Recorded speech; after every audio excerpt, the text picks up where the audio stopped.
people that have been proactive, that has reduced, the amount of time that we're there, reduced the cost of the bill, decreased the downtime for the customer. The reactive, 3:30 on a Friday, call comes in, we need somebody there right away. We would get there, oh yeah, we've been having problems with this thing all week. So now we're there, at 5 o'clock, 6 o'clock on a Friday evening, and we're needing parts. You're tuned into the High Fire Podcast.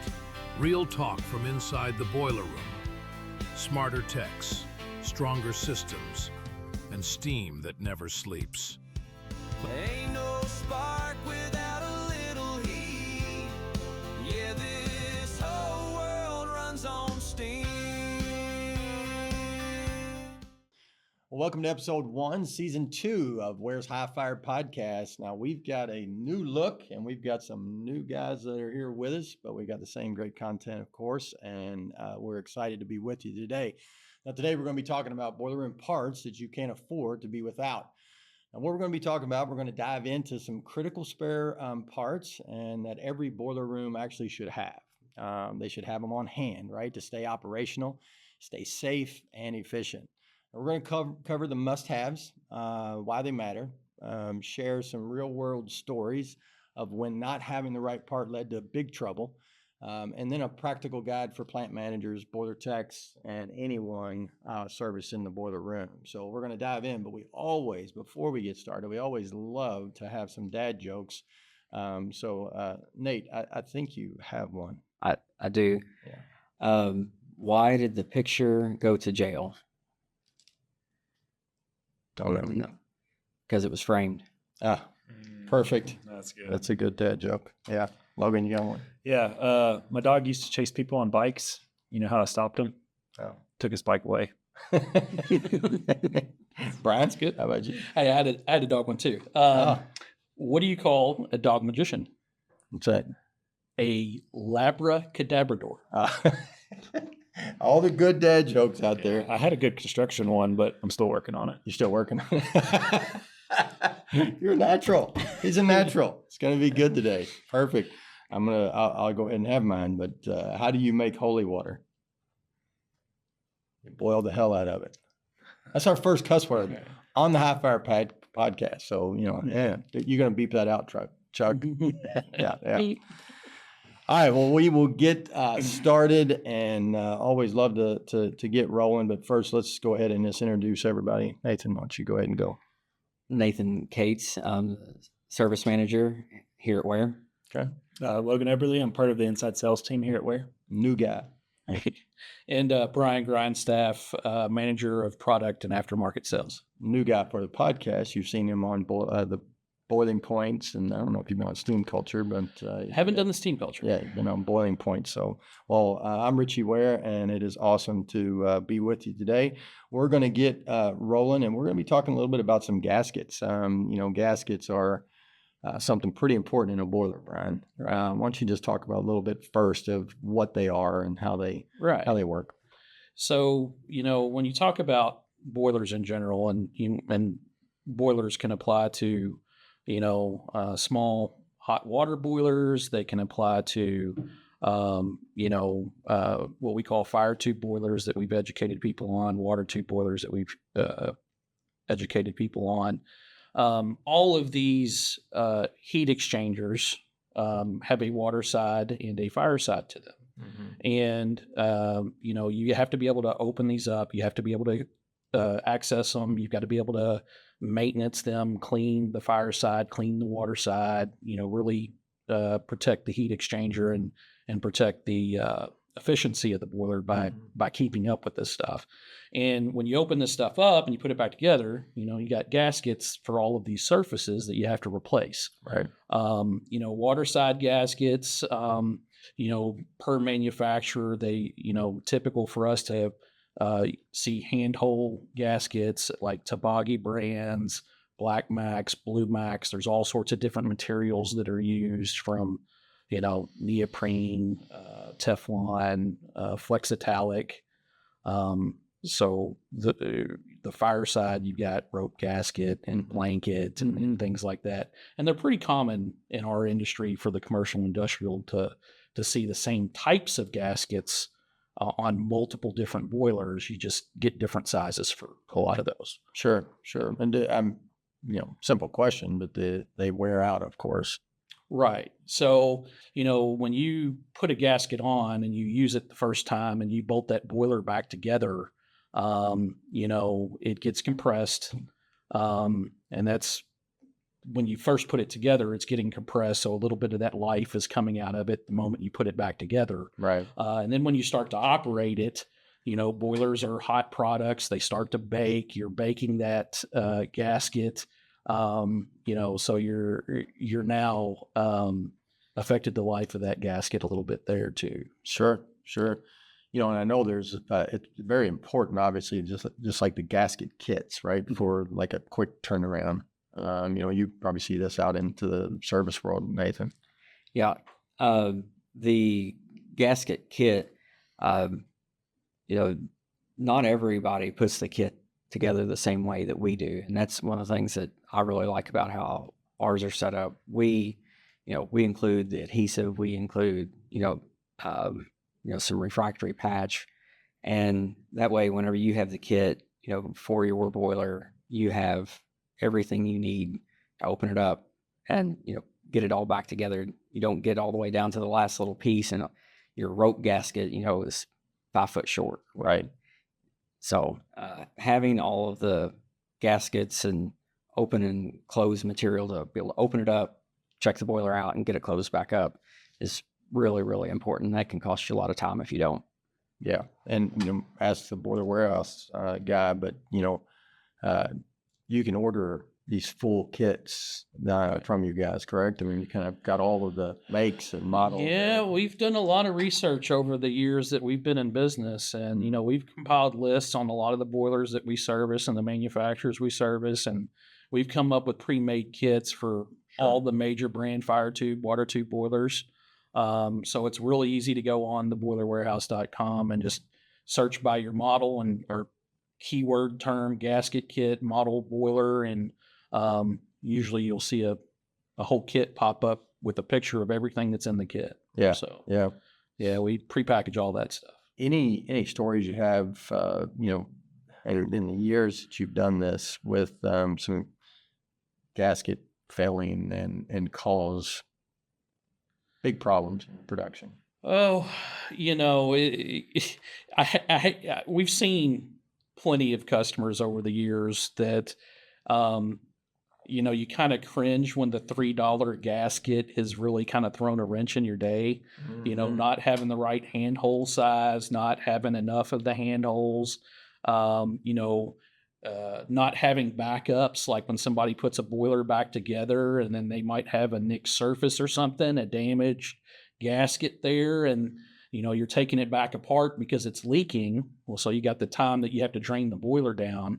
You look at it, you inspect it, the gasket surface is damaged, and then you don't have a backup for it. Mm-hmm. So now where are you going to get it? We've had customers out in the middle of the woods, 4 hours from nowhere, in a scenario just like that, where they didn't have any spare gaskets.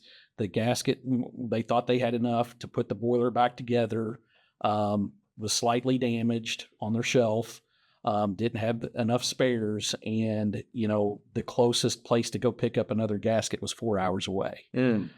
So when you've got crews of guys working on a shutdown, and you spend all day doing all the maintenance work, you're filling the boiler back up, then you see the leak. That's at the end of the day most of the time. The guys are getting ready to go home, Right. and then all of a sudden, no, it's this just turned into an all-night job because we got to be back in production for Monday, and that's a long night. Somebody's got to go pick up a $3 gasket and get a bunch of people to open up and find it when you don't have it. And I've been here for 20 plus years now, and you'd be surprised how common that story is. Yeah, absolutely. Yeah, it's unbelievable, actually, just how unprepared, I should say, just in the boiler room is the heart of that plant, and all of a sudden there's a small little part that keeps them from running. It's just, it has caused people to lose their jobs, obviously, when they don't have those. So I'm being in service, Nathan, anything that you can recall? there's a lot of instances. I mean, it's unfortunate how common it happens. But we've had, multiple times customers, it's inevitably, it's at the end of the day or it's in the middle of the night. And so we drive 3 hours there and we get there and we find out, what part is bad. Well, now if they don't have that part and the technician doesn't have it on his truck, you got to find somebody that does. You got to find somebody that has a 24-hour number, if we don't have it in stock. But even if we did, we're 3 hours away. You've either got to get a courier on the road to get it out of our warehouse to get it there. Otherwise, you're looking at 6 hours before you can get back. The technician had to come back. And as we found out, it takes time to get supply houses, on the phone, have them check their inventory, see if they've got it, and they've got to get in there. And then you have to get a courier or somebody to their site to get it picked up and to get it back. And I mean, one little gasket that might cost, or any part that might cost $10, even $50, can turn into an all-nighter. I mean, it happens a lot. Yeah. Logan, you're somewhat new. You've been with us a bit. Have you been hearing any stories out there? Like, Well, I mean, we ran into one a couple weeks ago where there was a connector. I mean, it's just literally where a wire connects in. Yeah. And somebody hit it and broke that connection. It was a manufacturer specific part over a weekend. Couldn't source it anywhere. Luckily, they were able to strip it back, wire around that connection, and get up and running. Yeah. But I mean, you're talking like a 10-cent part, if that. Sure. That couldn't find. Yeah. Right. No, it's definitely, those things happen. I mean, back to the gaskets. I remember an instance years ago, where, sometimes there's leaks. And, when there's leaks around the handhole, that steam actually can cut that handhole, and over time can actually wash it out. I remember someone that was actually purchasing a larger gasket. And the reason they were doing the larger gasket than what was needed was to try to seal the hole. And, and as it was actually tightened up, it pulled the handle through, and those things happen out there, that if people are not watching. Yeah, and you can't Band-Aid that stuff. If you're trying to put a larger gasket than what it should normally take to seal that boiler on a handhole plate to get it to seal, you're doing something wrong. It's one of those scenarios. You're supposed to have enough metal. You're supposed to have enough meat. Yeah. If you're trying to, make that up with gasket, you're probably doing something wrong. Yeah. Yeah. You can cheat a little bit, but, in the scenario where you get some steam erosion, some steam etching, then it becomes a metal job. Do you need to replace your handhold plate? Do you need to resurface the steel? They do make weld rings for to be able to repair those boilers. If it gets too bad, it becomes a welding job that you actually have to go in, and it's a code repair to put a weld ring in and replace that handhole if you have to. Yeah. Or you have to replace a plate on the section of the boiler with a new handhold plate in it, or a new handhold hole in it. So, there's all sorts of reasons for that, but you can't Band-Aid those problems by, just trying to stack extra gaskets, or, you need to question yourself a little bit if you're doing something that's outside the norm with the gaskets, because this is a dangerous thing, and you can't just, Band-Aid it by, well, it normally takes this gasket, but let me throw something on there just a little bit bigger, since this hole seems a little bit out of whack. And I'm like, no. It feels like it's home be better. And that's an instance of them, doing it, they were trying to use a different or gasket to take care of an issue with the leak. I've seen several times where something that wasn't quite right got used because that was all they had. Right. Because they didn't have what they actually needed in stock as a spare. Mm-hmm. And this happens a lot. If they had an old boiler, or they have an alternate boiler, or they have another one, maybe they have spares for that.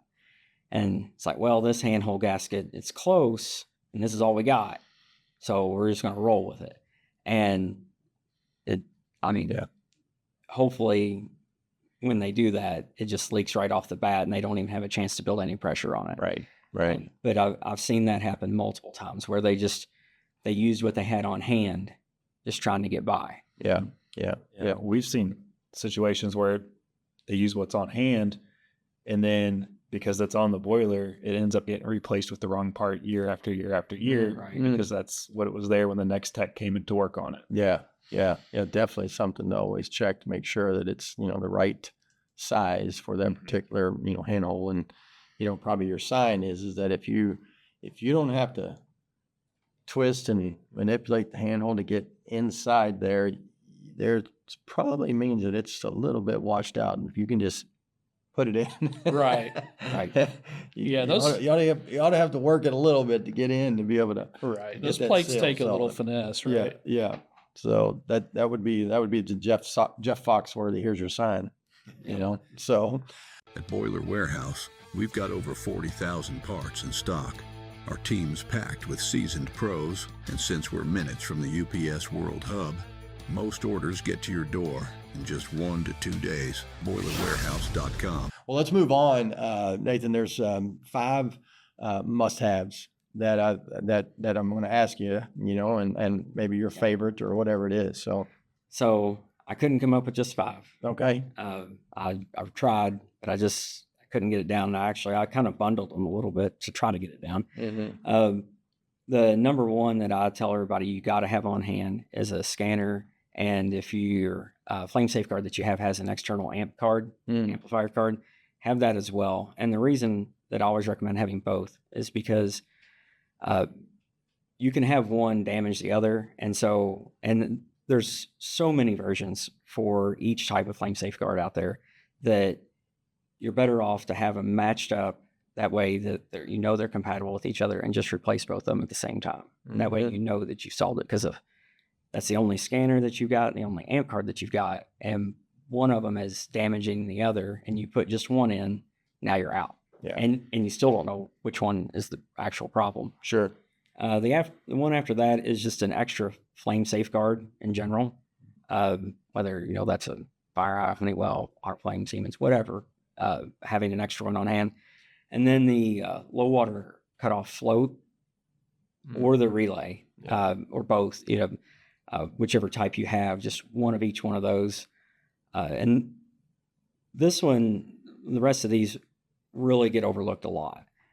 And you already hit on it once, the full closing kit, but also with a water level sight glass and a full set of reliefs.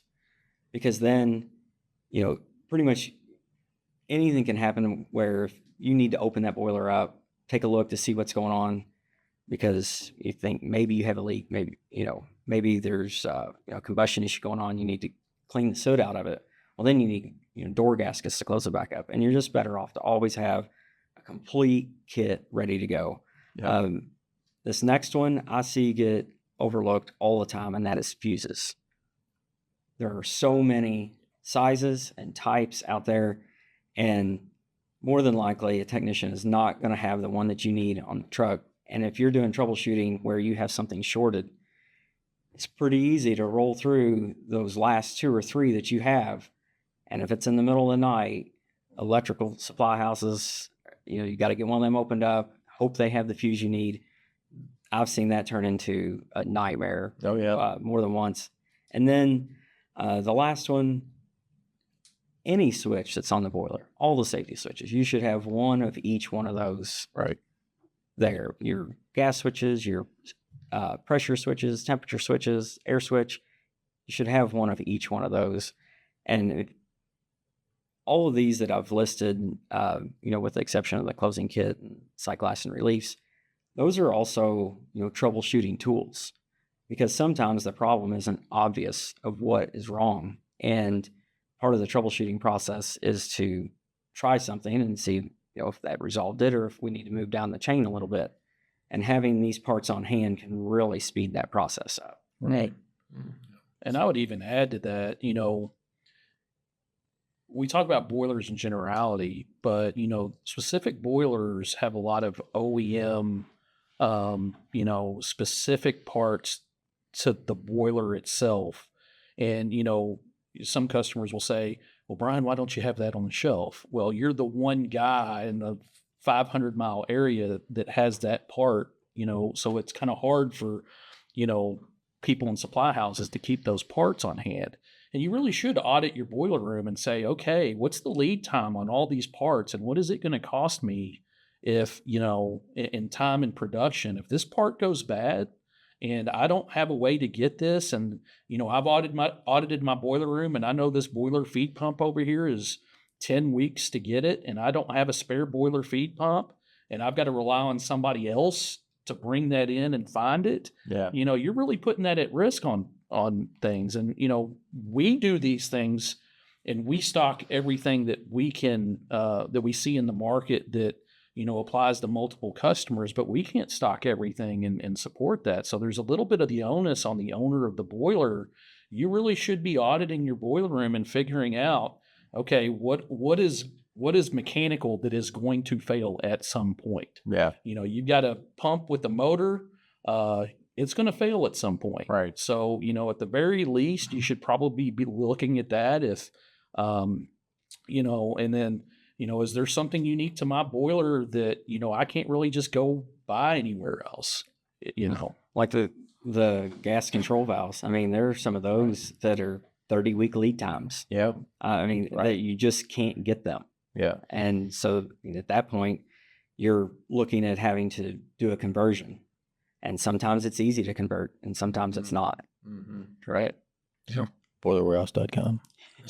No, I like how you brought up the safeties. Because, a lot of times, like you said, it's a process of elimination. You're trying different things. Most of the time, people are going to say, oh, this pressure switch is bad, I'm just going to jump around it.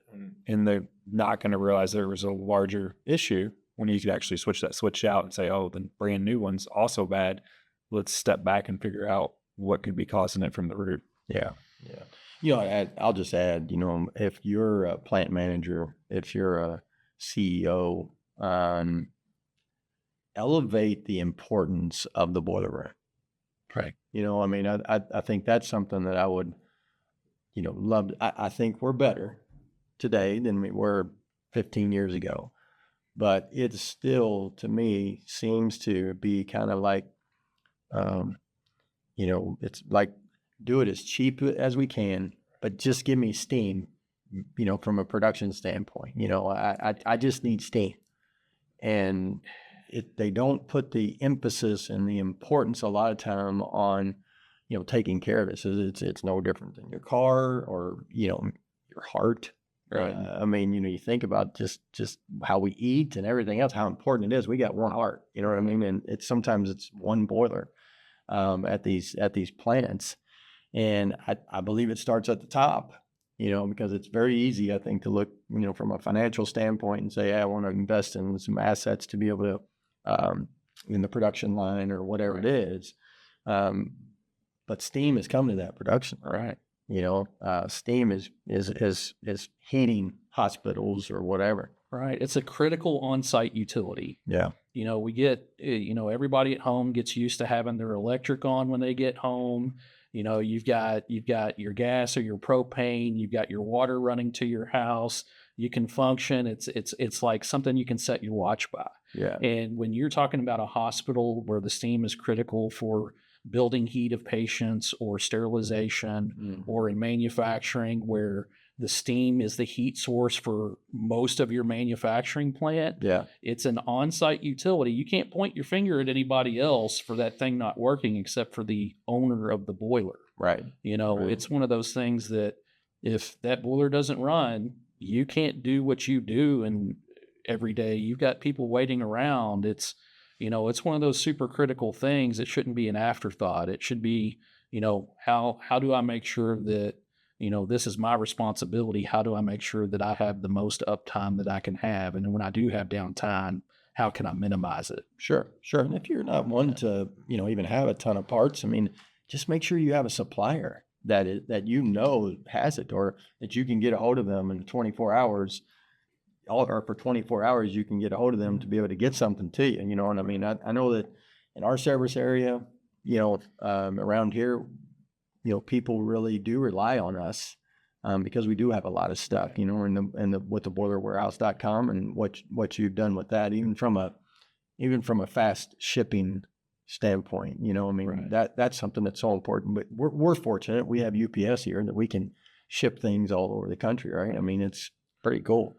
Right, being a world UPS hub and having all the overnight shipments go through Louisville kind of helps us out a lot. So, Yeah, you know, yeah. we can respond quickly. We can respond later hours than most, and get things across the country with minimal downtime for a lot of those scenarios. Yeah. We built our reputation on being able to do that all over the country, and Yeah. continue to grow that stuff because we seem to have stuff that people don't. Yeah. I mean, it's just the reality of it. Yeah. But that still doesn't excuse the owners. They've gotta have the spare parts to minimize that stuff. But we work with the owners and try to help walk them through that process. If, Right. you know, they're unsure of, well, what should I really have? You know, we can help you out with that. Like, Sure. we know, and our inside guys know, Logan can tell you, I mean, they know what a typical lead time is on some of the hard to find stuff. Right. And can really expedite that process if they really need to do that kind of stuff. Yeah. Somebody Yeah. was wanting to actually, in their boiler room to really just audit that boiler room of what they need. How long do you think it would take them? It doesn't take that long. I mean, you can get the model and serial number of most of the major pieces of equipment probably in a 10-minute walk around. Yeah. You know, and then from there we can take model and serial numbers and kind of figure out what's on it. You know, there might be some scenarios where you save a lot of time if you can give me a full list of part numbers if you've got a manual, but you know, we can help guide people through that process with just model numbers and serial numbers and do some of that legwork. Yeah. And I know those guys are busy and they're obviously putting out fires and sometimes have other responsibilities that have been put on them. But, you know, if you could do a couple a day, you know, over time, you've got everything that you need at your fingertips, you know, to audit the boiler room and then order in some stuff, maybe have some stuff in stock or at least know the numbers to call, of course. And whether you're using BoilerWAREhouse.com or someone else. I mean, that's what's important is just to be prepared. You know, I think that's what I've seen over the years is just be prepared. You know, I think it's important. Speaking of being prepared, there's some seasonal usage patterns that go with this. Who's got it? Yeah, I mean, I can talk about it. I mean, it's so seasonally, you know, depending on what type of, you know, boiler owner you are, or if you're a contractor working for boiler owners, you know, you have spring open and closes at the end of a heating season. You have manufacturing shutdowns in July and December. You have the warming or the boiler startup that's happening in the fall as things start to get colder. You know, there's a whole seasonality to a lot of the open and closing and the critical maintenance of these boilers where people allot time to really shut down the boiler. You have your inspectors come in, you know, doing your yearly inspections, making sure that you're meeting the safety standards, the boiler's in operating condition that it's supposed to be in. So with that, I mean, you've got key points that you can identify, and usually the plant managers know exactly when these times are scheduled a year or two in advance. And you can figure out what kind of scope of work am I going to do on this shutdown? What parts do I need to have available? The one thing I will say, you know, make sure you plan ahead. Make sure you're ordering your gaskets, you know, a couple weeks before you need them. Make sure if there's a critical part that looks like it's an expensive part, you may want to check out a few months in advance to make sure that you have that there for when that happens. Right. You know, we stock a lot of stuff, and you know, we can help walk people through those critical spare parts lists and let you know, like, this is the parts that we typically have in stock, and here's the quantities we stock. That gives them a confidence that, you know, okay, yeah, Ware's got us on this, or, you know, I can get this reasonably. But yeah, if you're going to do those seasonal shutdowns or do those things, I would just say, you know, you probably need to pay attention to the lead time and making sure you're planning ahead of when that happens. Yeah. It really makes me think a little bit about proactive and reactive, right? And Nathan, maybe talk a little bit about that with the, you know, from your service guys and what they see from people being proactive and then people that are reactive. So I mean, with people that have been proactive and that have, that cabinet in the boiler room that has, all of the spare parts, they've done a fantastic job of having everything there. That is, reduced, the amount of time that we're there, which, that reduced the cost of the bill. But then it also decreased the downtime for the customer. So they had less, production downtime. Then, the reactive, it's, typically, the 3:30 on a Friday is their reactiveness. Mhm. And that's when the call comes in. We need somebody there right away. And it always kind of made me cringe a little bit. We would get there. Oh, yeah, we've been having problems with this thing all week. And that's so now we're there, at 5 o'clock, 6 o'clock on a Friday evening, and we're needing parts. And, thankfully we have the inventory that we have also a parts team that's on call 24/7. So we can call in, they can check inventories, they can help us, source a part. But, like you had talked earlier about, being able to ship the parts. And I was going to tell about, I got kind of burned by that twice here recently. Well, I guess within the last year. It's awesome that we're as close to UPS as what we are, because we can get parts out lightning fast. But twice I had a part get hung up because of weather delays. Yeah. And one time we shipped out the only one we had. And I learned the lesson of, once it's in UPS's hands, getting it back off of one of their trucks. Like, we knew the truck was in the town and we couldn't get that driver to stop so that we could go get that part off the truck. And he just couldn't make it to that street because of snow, and just said, nope, we're not delivering it. And so, I mean, that added an extra 48 hours of time to them being down, and our tech, waiting for us to source a part from another vendor and have it, sent there. That's just the part of being reactive instead of proactive. That, I mean, it can really pile on pretty quick. Oh yeah. Absolutely. Yeah, it's and even you start. I know on the rental side, and and I've worked in the rental side for most of my career, and hearing all of the stuff that goes on in there. But everybody always waits to the last minute, and it seems like once a frost hits, or a cold a freeze hits, man, everybody's panicked, and everybody's calling. And now trying to get out to these jobs is extremely difficult. So, trying to, again, just being proactive about it, and go on and get it done. Get us out there. We do have little lulls in our year where the service guys can, maybe get to you. We have a little more time. Yeah, and I encourage, whenever you do have a technician there, whether it's one of ours, or if you're using whatever company you are, have them, while they're there, if they're there for a PM, or once the problem is resolved, that they were there for, have them take a look and help you build your critical spares list. Yeah. Because one of the things that I tell our technicians, don't just look at what the part number is on it, because, as Logan mentioned earlier, it may not be the right part. Maybe somebody installed what they had at the time, and then if we just write down that part number, we're going to have you stock the wrong one. And so stop and take a look, like, hey, is this the right part for this? And then even at that time, is there a better part? Are we ordering some part that is, already, being phased out, and we need to get ahead of it and go ahead, rather than spending the money to stock a part that's being phased out, let's go ahead and look at what it would take to upgrade that part to something that's more readily available. Sure.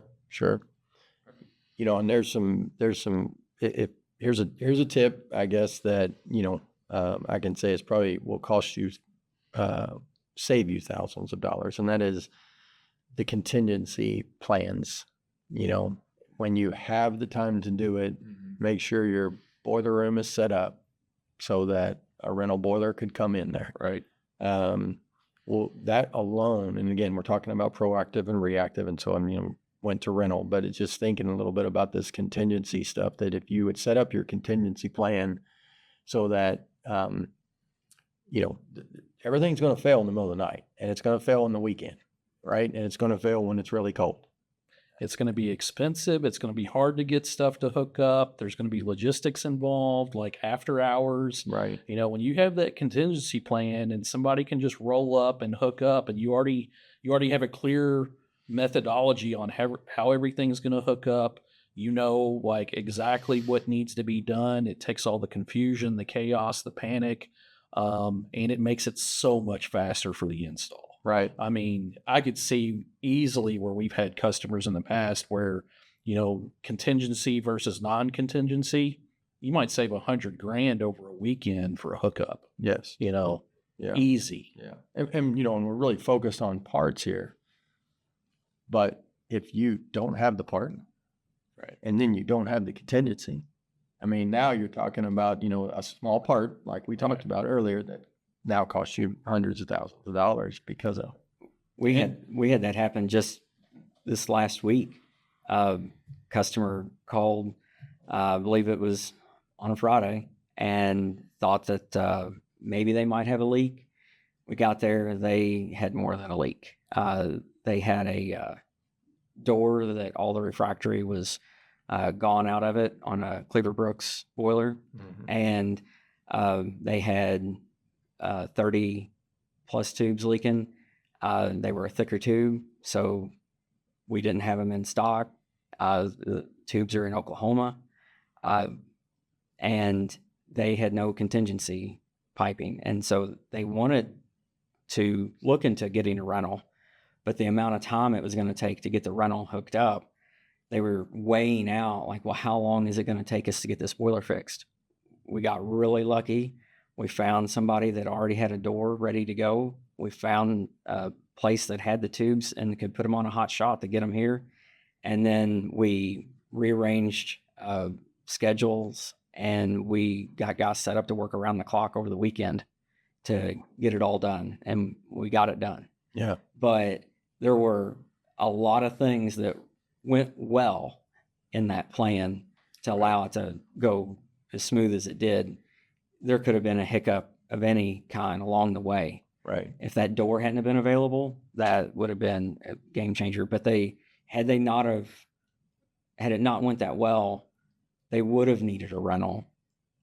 But then the rental install would have been extremely expensive and would have taken, quite some time to get done because they had no contingency piping ready to go.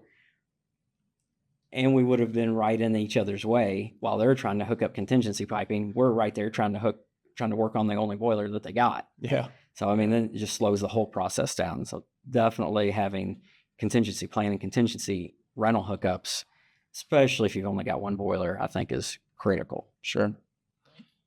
We try, really hard to just serve our customers, and having all of the parts and the inventory and things like that. We're thinking about that. Of course, it's a business, yes, but when being a service company, in fact, even in my cup it says serve, right? And that's what we try to do, is serve others, and so that's why we have large inventories and Right. Trying to help out, right? Because we want to help our customers to reduce that downtime. And it's not just us. There's many good service companies out there that are out there. And if you really just step back, have a good plan in place, I think you can really save, a lot of money, a lot of time. And one thing that we haven't really hit on with all of this stuff is the safety aspect of how important it is, to have everything up to code. Right. I mean, have your inspections, have people coming in working on it, on the boiler from a preventative maintenance standpoint.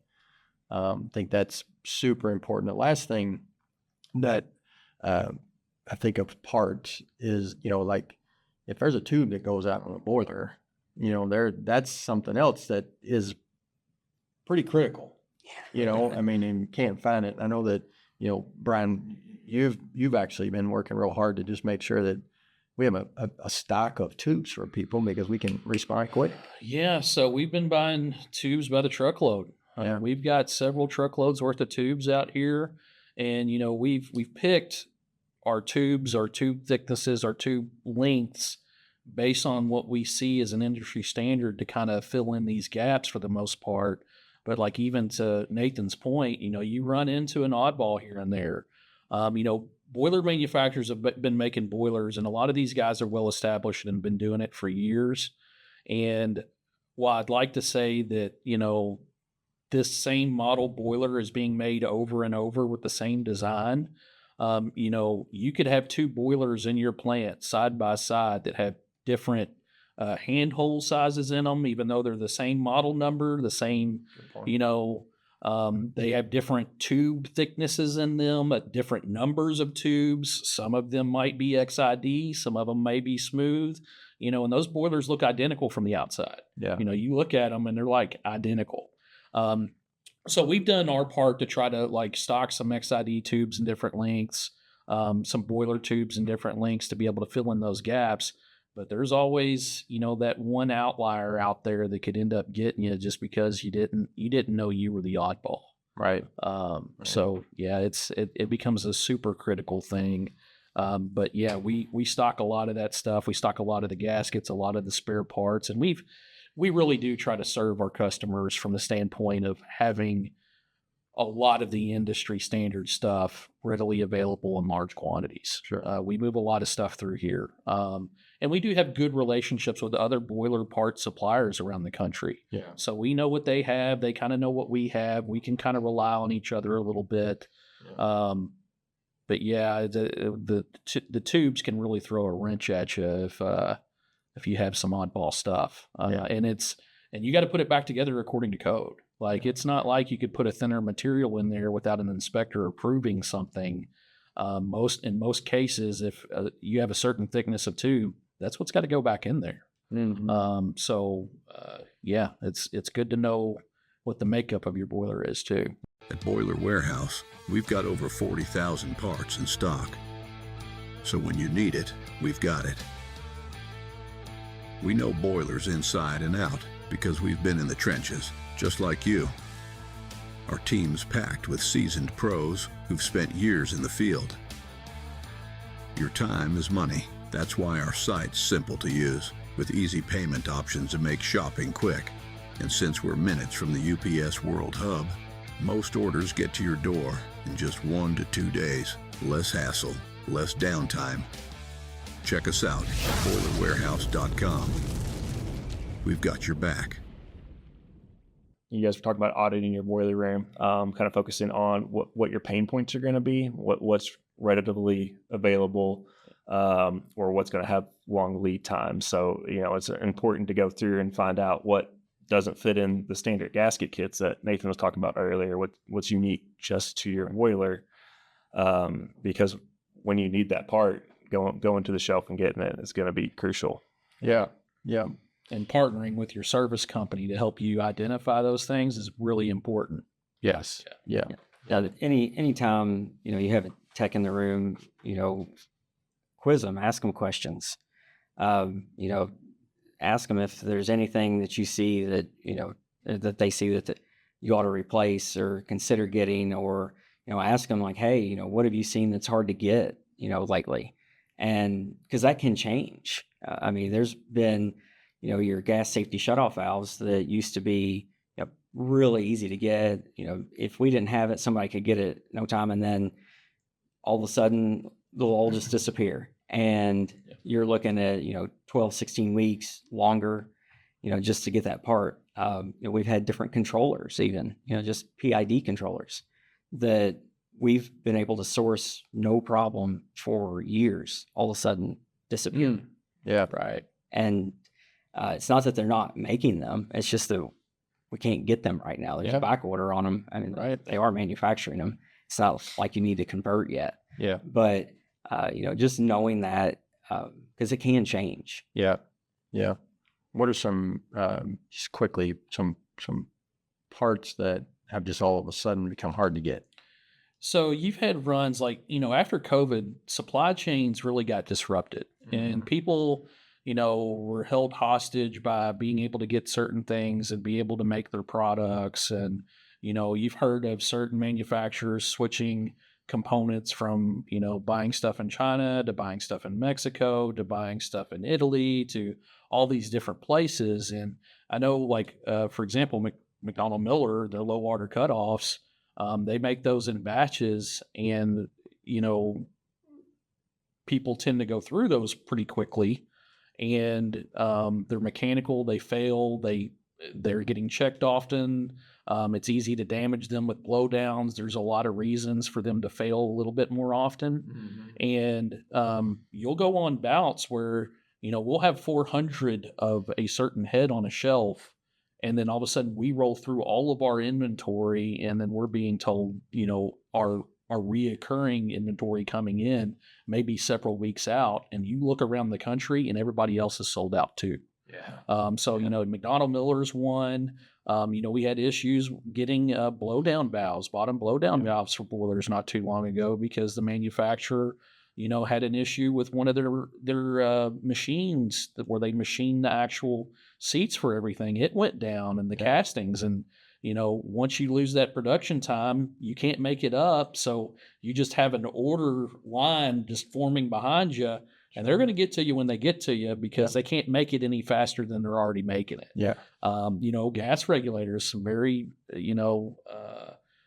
prominent brands like Census, some of those gas regulators that you would get, the 143s, the 243s, like they're in a lot of boiler rooms, and we started to see lead times creep out on those for like 6 months, 7 months. Yeah. Maxon gas valves that he alluded to, those gas valves are everywhere. I mean, they're in almost every industrial boiler room. And not just that, but they're the only ones that can handle the higher pressure, like 25 PSI gas. From a manufacturing standpoint, you can't cross that valve over easily, without doing a lot of homework and a lot of figuring out. And those gas valves are 6 months at one point. Right. We would be told 6 months, and at some points they were getting bumped out to 9 months. And, when you don't have a product that you can pivot to as a replacement, you're held hostage. There's nothing you can do. Yeah. It's brutal. It is. And, I think that's the thing, that the theme of what we were talking about is just making sure that you have a plan, really just get in there, make sure that and listening to some of the knowledge that you have on, what the lead times go out. Okay. The audience should be hearing this, and then they are making sure that they have things, in stock, like we've just talked about, which is kind of like we talked about the contingency plan, but go through all of your spare parts. Very important, whether you use Ware or another service company in a local spot, make sure that you have all of the numbers that you need to get a hold of the people so that you can get somebody into your plant. And CEOs and plant managers elevate your boiler room to where it's very, very important. And I think that things will roll much smoother. And we're looking forward to getting on the next episode with the High Fire Podcast. And we appreciate you guys hanging out with us, and we'll see you next time. Yeah, this whole world runs on